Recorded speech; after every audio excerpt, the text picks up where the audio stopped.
Hi, this is Kim Droptiny reading to you Pilgrim's Progress by John Bunyan, and this is part 5. So I saw in my dream that he made haste and went forward, that if possible he might get lodging there.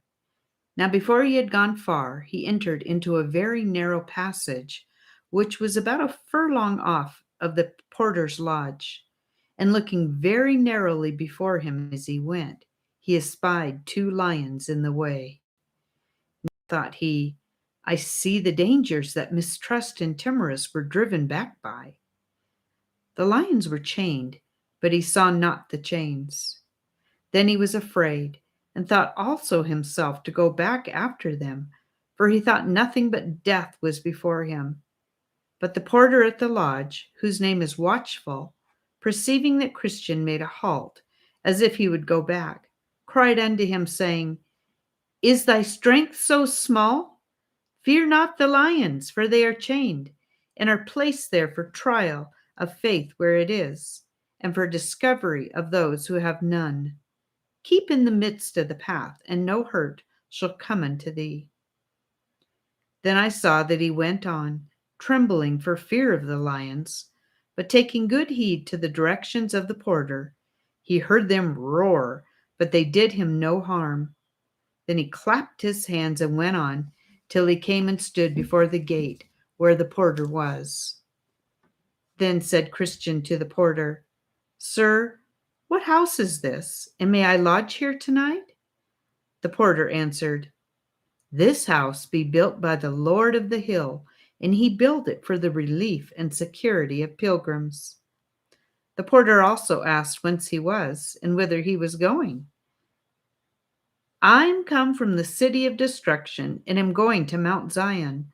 But because the sun is now set, I desire, if I may, to lodge here tonight. What is your name? My name is Christian, but my name at first was Graceless. I came of the race of Japhet, whom God will persuade to dwell in the tents of Shem. But how doth it happen that you come so late? The sun is set. I had been here sooner, but that wretched man that I am, I slept by the arbor that stands on the hillside. Nay, I had, notwithstanding that, been here much sooner, but that in my sleep I lost my evidence, and came without it to the brow of the hill, and then feeling for it and finding it not, I was forced with sorrow of heart to go back to the place where I slept my sleep, where I found it, and now I am come.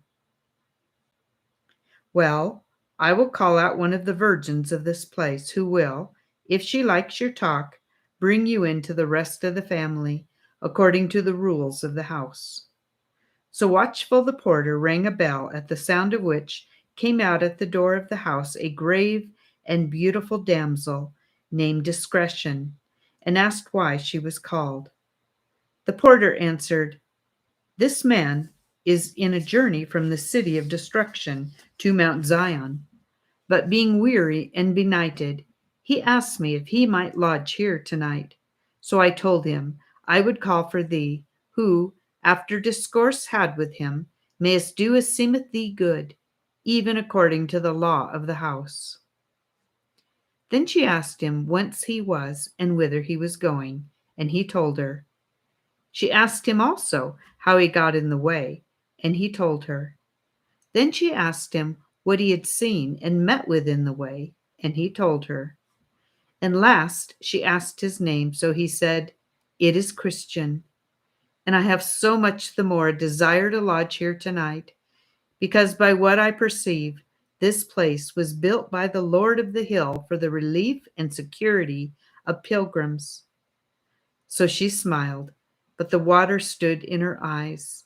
And after a little pause, she said, I will call forth 2 or 3 more of the family. So she ran to the door and called out Prudence, Piety, and Charity, who after a little more discourse with him, had him into the family. And many of them meeting him at the threshold of the house said, Come in, thou blessed of the Lord. This house was built by the Lord of the hill on purpose to entertain such pilgrims in. Then he bowed his head and followed them into the house. So when he was come in and sat down, they gave him something to drink, and consented together that until supper was ready, some of them should have some particular discourse with Christian, for the best improvement of time. And they appointed Piety and Prudence and Charity to discourse with him. And thus they began. Piety said, "Come, good Christian, since we have been so loving to you to receive you into our house this night, let us, if perhaps we may better ourselves thereby, talk with you of all things that have happened to you in your pilgrimage." "With a very good will," said Christian, "and I am glad that you are so well disposed." "What moved you at first to betake yourself to a pilgrim's life?" "I was driven out of my native country by a dreadful sound that was in mine ears, to wit, that unavoidable destruction did attend me if I abode in that place where I was." Piety. "But how did it happen that you came out of your country this way?" "It was as God would have it, for when I was under the fears of destruction, I did not know whither to go. But by chance there came a man, even to me, as I was trembling and weeping, whose name is Evangelist, and he directed me to the wicket gate, which else I should never have found, and so set me into the way that hath led me directly to this house." "But did you not come by the house of the interpreter?" "Yes, and did we see such things there, the remembrance of which will stick by me as long as I live, especially three things, to wit, how Christ, in despite of Satan, maintains his work of grace in the heart; how the man had sinned himself quite out of hopes of God's mercy; and also the dream of him that thought in his sleep the day of judgment was come." "Why? Did you hear him tell his dream?" "Yes, and a dreadful one it was, I thought. It made my heart ache as he was telling of it, but yet I am glad I heard it." "Was that all that you saw at the house of the interpreter?" "No. He took me and had me where he showed me a stately palace, and how the people were clad in gold that were in it, and how there came a venturous man and cut his way through the armed men that stood in the door to keep him out, and how he was bid to come in and win eternal glory. Methought those things did ravish my heart. I could have stayed at that good man's house a twelvemonth, but that I knew I had further to go." "And what saw you else in the way?" "Saw? Why, I went but a little further, and I saw one, as I thought in my mind, hang bleeding upon the tree, and the very sight of him made my burden fall off my back, for I groaned under a weary burden, but then it fell down from off me. 'Twas a strange thing to me, for I never saw such a thing before. Yes, and while I stood looking up, for then I could not forbear looking, three shining ones came to me. One of them testified that my sins were forgiven me.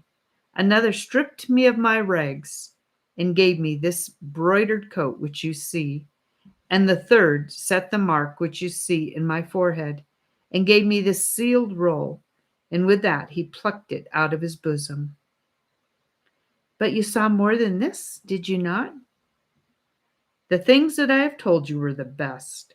Yet some other small matters I saw, as namely, I saw three men, Simple, Sloth, and Presumption, he asleep a little out of the way as I came, with irons upon their heels. But do you think I could awake them?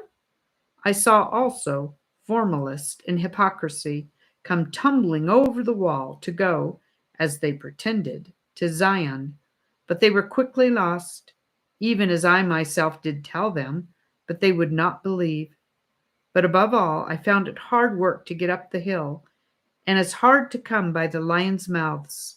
And truly, if it had not been for the good man, the porter, that stands at the gate, I do not know but that, after all, I might have gone back again. But now I thank God I am here, and I thank you for receiving of me." Then Prudence thought good to ask him a few questions, and desired his answer to them. "Do you not think sometimes of the country from whence you came?"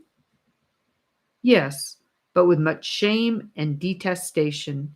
Truly, if I had been mindful of that country from whence I came out, I might have had opportunity to have returned. But now I desire a better country, that is, an heavenly one." "Do you not yet bear away with you some of the things that then you were conversant with withal?" "Yes, but greatly against my will, especially my inward and carnal cogitations, with which all my countrymen, as well as myself, were delighted.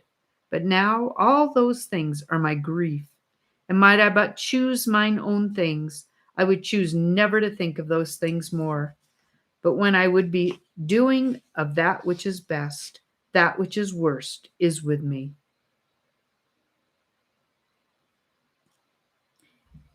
Do you not find sometimes as if those things were vanquished, which at other times are your perplexity?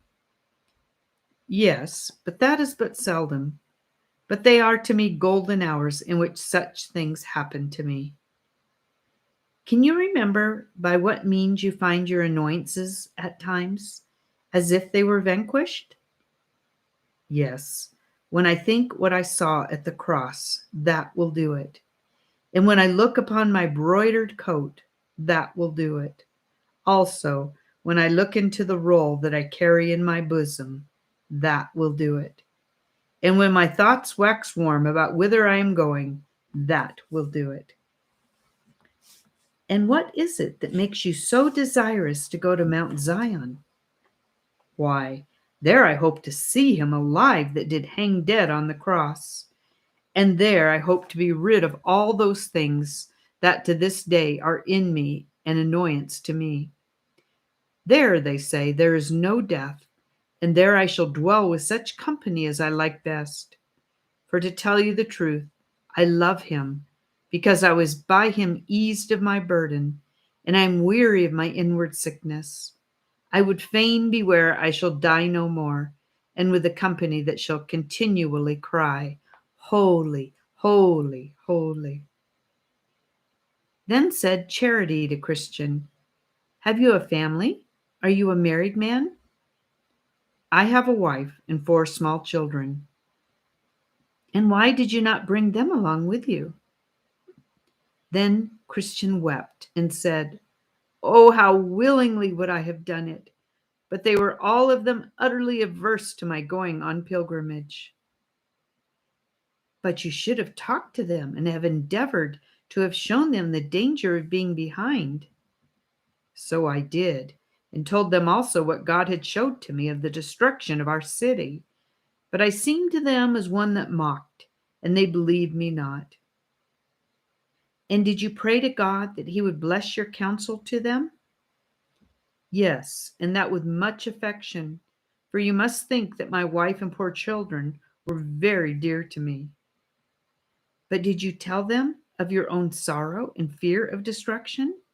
For I suppose that destruction was visible enough to you." "Yes, over and over and over. They might also see my fears in my countenance, in my tears, and also in my trembling under the apprehension of the judgment that did hang over our heads. But all was not sufficient to prevail with them to come with me." "But what could they say for themselves? Why they came not?" "Why, my wife was afraid of losing this world, and my children were given to the foolish delights of youth. So, what by one thing and what by another, they left me to wander in this manner alone." "But did you not with your vain life damp all that you by words used by way of persuasion to bring them away with you?" "Indeed, I cannot commend my life. for I am conscious to myself of many failings therein. I know also that a man by his conversation may soon overthrow what by argument or persuasion he doth labor to fasten upon others for their good. Yet this I can say, I was very wary of giving them occasion by any unseemly action to make them averse to going on pilgrimage.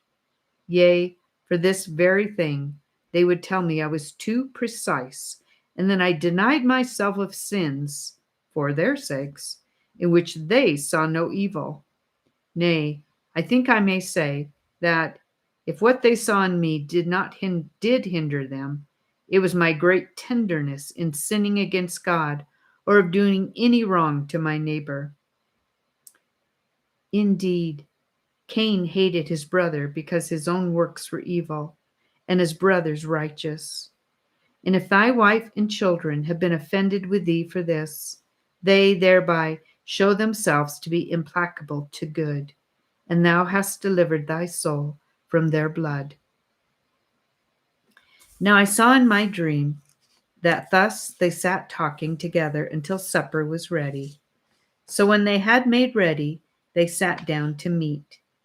Now the table was furnished with fat things, and with wine that was well refined.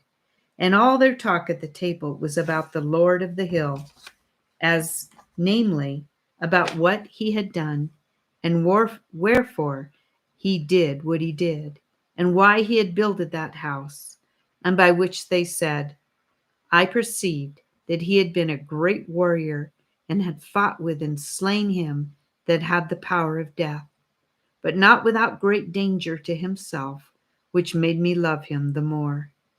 For, as they said, and as I believe, said Christian, he did it with the loss of much blood, but that which put glory of grace into all he did was that he did it out of pure love to his country.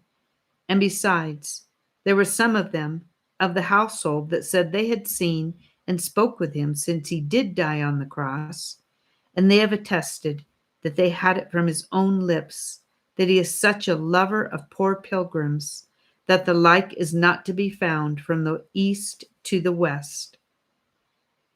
They, moreover, gave an instance of what they affirmed, and that was, he had stripped himself of his glory, that he might do this for the poor, and that they heard him say and affirm that he would not dwell in the mountain of Zion alone. They said, moreover, that he had made many pilgrims princes, though by nature they were beggars, born, and their original had been the dunghill. Thus they discoursed together till late at night, and after they had committed themselves to their Lord for protection, they betook themselves to rest. The pilgrim they laid in a large upper chamber, whose window opened towards the sun rising. The name of the chamber was Peace, where he slept till break of day, and then he awoke and sang, Where am I now? Is this the love and care of Jesus for the men that pilgrims are? Thus to provide that I should be forgiven and dwell already the next door to heaven. So in the morning they all got up, and after some more discourse, they told him that he should not depart till they had showed him the rarities of that place. And first they had him into the study, where they showed him records of the greatest antiquity, in which, as I remember my dream, they showed him first the pedigree of the Lord of the hill, that he was the son of the Ancient of Days, and came by an eternal generation. Here also was more fully recorded the acts that he had done, and the names of many hundreds that he had taken into his service, and how he had placed them in such habitations that could neither by length of days nor decays of nature be dissolved. Then they read to him some of the worthy acts that some of his servants had done, as how they had subdued kingdoms, wrought righteousness, obtained promises, stopped the mouths of lions, quenched the violence of fire, escaped the edge of the sword, out of weakness were made strong, waxed valiant in fight, and turned to flight the armies of the aliens. Then they read again in another part of the records of the house, where it was showed how willingly their Lord was to receive into his favor any, even any, though they in time past had offered great affronts to his person and proceedings. Here also were several other histories of many other famous things, of all which Christian had a view, as of things both ancient and modern, together with prophecies and predictions of things that have their certain accomplishments, both to the dread and amazement of enemies, and the comfort and solace of pilgrims. The next day they took him and had him into the armory, where they showed him all manner of furniture, which their Lord had provided for pilgrims, as sword, shield, helmet, breastplate, all prayer, and shoes that would not wear out. And there was here enough of this to harness out as many men for the service of their Lord as there be stars in the heavens for multitude. They also showed him some of the engines with which some of his servants had done wonderful things. They showed him Moses' rod, the hammer and nail with which Jael slew Sisera, the pitchers, trumpets, and lamps too, with which Gideon put to flight the armies of Midian. Then they showed him the ox's goad, wherewith Shengmar slew 600 men. They showed him also the jawbone, with which Samson did such mighty feats. They showed him, moreover, the sling and stone, with which David slew Goliath of Gath, and the sword also, with which their Lord will kill the man of sin, in the day that he shall rise up to the prey. They showed him besides many excellent things, with which Christian was much delighted. This done, they went to their rest again. Then I saw in my dream that on the morrow he got up to go forwards. But they desired him to stay till the next day also. And then said they, We will, if the day be clear, show you the delectable mountains, which, they said, would yet further add to his comfort, because they were nearer the desired haven than the place where at present he was. So he consented and stayed. When the morning was up, they had him to the top of the house, and bid him look south. So he did. And behold, at a great distance he saw a most pleasant mountainous country, beautified with woods, vineyards, fruits of all sorts, flowers also, with springs and fountains, very delectable to behold. Then he asked the name of the country. They said it was Emmanuel's land. And it is as common, said they, as this hill is, to and for all the pilgrims. And when thou comest there, from thence, said they, thou mayest see to the gate of the celestial city, as the shepherds that live there will make appear. Now he bethought himself of setting forward, and they were willing he should. But first, said they, let us go again into the armory. So they did, and when he came there, they harnessed him from head to foot, with what was of proof, test, lest perhaps he should meet with assaults in the way. He, being therefore thus accrued, walketh out with his friends to the gate. And there he asked the porter if he saw any pilgrims pass by. Then the porter answered, Yes. Pray, did you know him? Said he. I asked him his name, and he told me it was Faithful. Oh, said Christian, I know him. He is my townsman, my near neighbor. He comes from the place where I was born. How far do you think he may be before? He has got by this time below the hill. Well, said Christian, good porter, the Lord be with thee, and add to all thy blessings much increase for the kindness that thou hast showed to me. Then he began to go forward, but discretion, piety, charity, and prudence would accompany him down to the foot of the hill. So they went on together, reiterating their former discourses, till they came to go down the hill. Then said Christian, "As it was difficult coming up, so far as I can see, it is dangerous going down." "Yes," said Prudence, "so it is, for it is a hard matter for a man to go down into the valley of humiliation, as thou art now, and to catch no slip by the way. Therefore," said they, "are we come out to accompany down the hill." So he began to go down, but very warily, yet he caught a slip or two. Then I saw in my dream that these good companions, when Christian was gone down to the bottom of the hill, gave him a loaf of bread, a bottle of wine, and a cluster of raisins, and then he went on his way. And that is the end of part 5. I appreciate your listening, and I hope you'll share that I'm reading this book with your friends.